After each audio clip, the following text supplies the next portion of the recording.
If you're going to speak about something, you need to know a lot about it. You need to know 3 or 4 times as much as you're going to speak about at minimum. So first of all, you have to do your background research. You have to have multiple stories at hand that you can use to illustrate your point. And you have to have a point. You have to organize what you're talking about around a problem. So before I go on stage to speak on my tour, I always sit for half an hour, some of which involves usually about 5 minutes of anxiety. And I think, okay, there's a problem I'm trying to address tonight, a central problem or a theme. What is it? It might be courage, it might be responsibility, it might be meaning. That serves as an organizing principle. So that would be the point.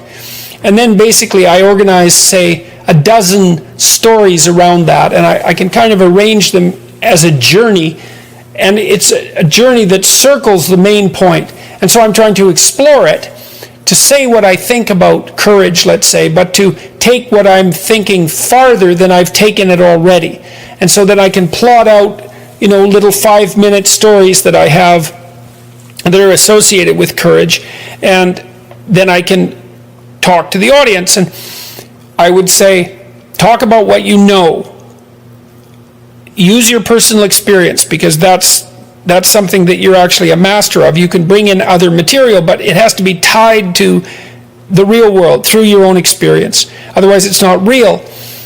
It's also very good to speak directly to the audience, to the individuals in the audience, because I'm always looking at a single person, one after another, and focusing on them and talking to them just like you'd have a conversation with someone. And that way I can see if they're following along. And I'm always listening to the audience.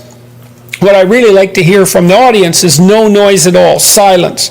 Because if the audience, especially, if it's a couple of hundred or a couple of thousand people, if the audience is dead silent, then I know that I'm on the right track. And the other thing I would say is, you're telling stories, so every fact that you relate, or every set of facts, has to be tied to a story. There has to be a meaningful output, which is something like, why is it important to your life that you know this fact? How is it related to how you're going to conduct yourself moving forward, or how you're going to see the world? Because that's kind of the essence of meaning. How does this fact change the way you perceive the world or act in the world? That's the meaning of the fact. And facts without meaning are dull. So you need to know that. You need to tell the truth. That's for sure. And I mean, for me, my talks are really, they're an attempt to explore a set of ideas in the most truthful way that I can manage. And that's also an adventure, because letting yourself speak freely about a topic, you don't always know where it's going to go. And so, but that also hooks in the audience, because they're along for the ride, right? And there's a risk. The risk is you might forget where you are, you might lose the thread, you might say something you regret, you might get confused. The talk should be a process of exploration, like a journey that you're taking the audience along on. It's the same when you're reading a novel. Like, a great novel isn't exactly plotted out from beginning to end to begin with. The author is taking himself or herself and you on an intellectual adventure through the character development, and the characters have to be allowed to live and to express themselves, and the novel needs to unfold. It's like a colloquy between the conscious mind and the unconscious source of inspiration, and the novel is actually a journey through a characterological landscape, and the author shouldn't know where he or she's going to end up at the beginning. Same with an artist who's writing a song or a piece of music or a piece of visual art. There has to be play and exploration along the way.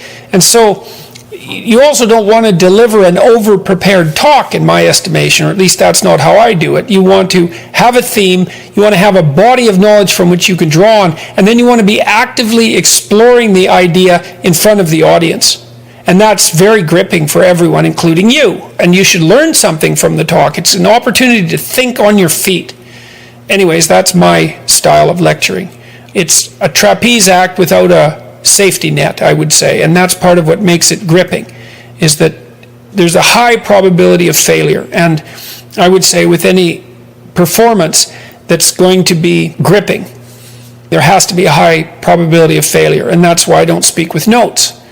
If you speak with notes, which you might have to if you're a beginning speaker, then you cannot fail because you can always read the notes. And so there's a net. You'll fall in the net, but you won't die. But you'll never do anything spectacular.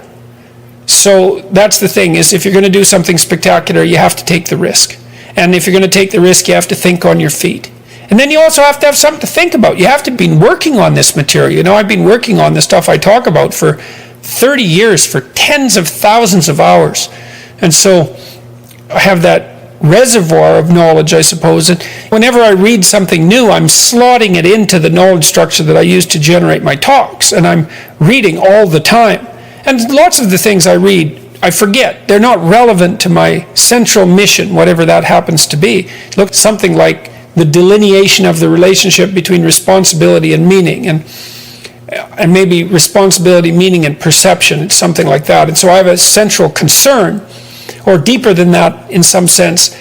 My central concern was how to ensure personally that if I was tempted in a situation like the situations that arose in the Soviet Union and Nazi Germany, that I wouldn't fall prey to those totalitarian systems and act in the reprehensible manner that so many people acted in. That's really been a driving concern of mine.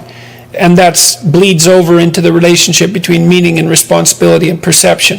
So there's a core set of problems that I'm working on, and every talk is an attempt to further develop those. So you also have to have a problem, you know. You think, well, you don't want to have a problem. It's like, yeah, you do. You've got problems anyways. If you're alive, you've got problems. Pick one of them. It can be your problem, and that can be the problem you try to address, whatever that happens to be. And then you have something to talk about. How am I going to address this problem? How can this problem be addressed? So you need to have a problem too if you're going to talk, just like you need to have a problem if you're going to write, because the writing is an attempt to solve the problem, and so is the talking. If you're not trying to solve a problem, what the hell are you doing talking? Why should anyone care? It's got to be a real problem too, like a nail biter of a problem, a dragon of a problem. And if it's a problem that everyone else shares, so much the better. And then you grapple with it.